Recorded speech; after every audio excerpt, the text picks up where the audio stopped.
my setup's basically the same. Still got the same transformer as part one. And if you want to know what it is, go back to part one. Bridge rectifier. But this time I have 3 balls hanging from the system. 3 steel balls like I showed you before. Before I just had the 2, the red lead and the negative lead, positive, negative. Now I've got a neutral one in between hanging on fishing line from my fishing line.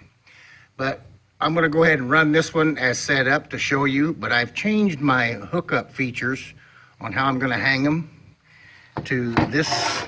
And by the way, this is Saturn. He's out of proportion to him, but it's the best I could do. But I've changed my hookup situation. I've now got them on a, I can swing, and then the fishing line should let them twist as far as the neutral ones. And I've redone all 3 of those little ones like this one. It also has the, I can just put fishing line on it or a clamp for hot or ground wire. But anyway, I wanted to show you that.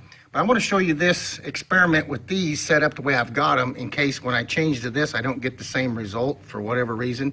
But this is very cool, and I want you to see this with 3 of them. And we'll move on and do that. Okay, as you see, I've got 3 of them hanging. Let me focus this more in the center. 3 of them hanging down, and I'm going to turn the juice on, and it probably won't do anything, but I want to show you what it does when it does get going. Power's on, and it'll make some noise even with the power on. But I got to get it just initial movement.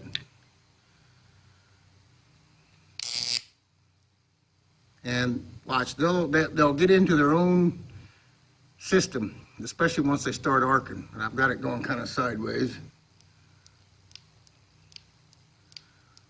You can hear it popping when the positive one can't actually ground to the negative. It's energizing that center one.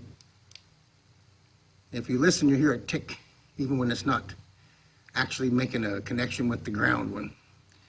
I got to get it going just right. And they'll start doing their own wild things here in a minute. If I get it just, there they go. It's pushing and pulling. And it does that.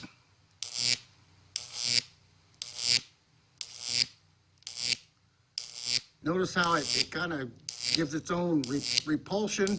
There's a little attraction at the beginning of the arc, and then repulsion once the arc takes effect. Once the arc grounds, there's a repulsion. So it's got both, attraction and repulsion.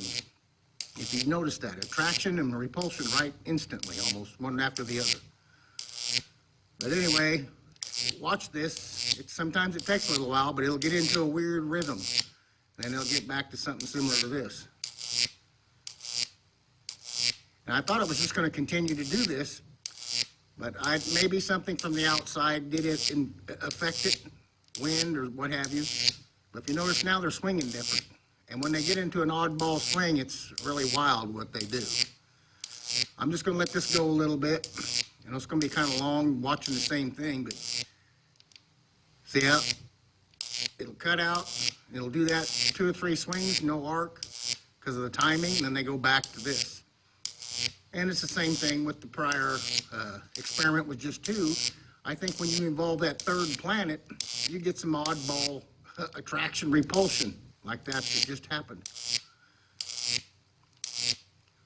I was hoping it'd do that more frequently than it is doing now. It did before. It did that oddball swing more frequently.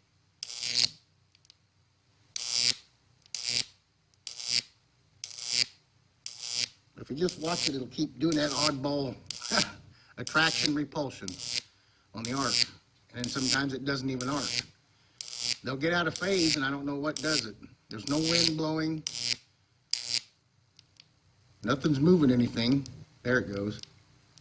So you get the oddball, then it comes back.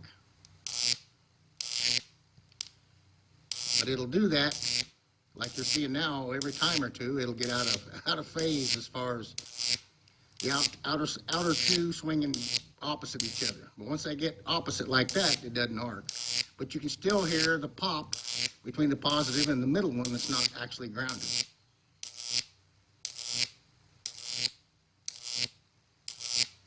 Those arcs are actually sending lines through my camera. I'm actually too close. I should have zoomed in, but anyway, I wanted you to see how that it has its own way of getting the rhythm going, and then the rhythm will get broke. I don't know what breaks it. I'm not sure. Could be the power source, could be the transformer, could just be the way it works, the steel, the way they're hanging. But there's no wind or anything else or anything moving the ground that I know of. Anyway, they're kind of in a equilibrium now. There it goes. There's an odd hit. There's one. There it does it, see? Here in a sec, it'll probably do it again. Yep. I had it a while ago where every second or third hit, it'd be an oddball, and then they would phase up. Out of phase, in phase. Out of phase, in phase. Out of phase, in phase.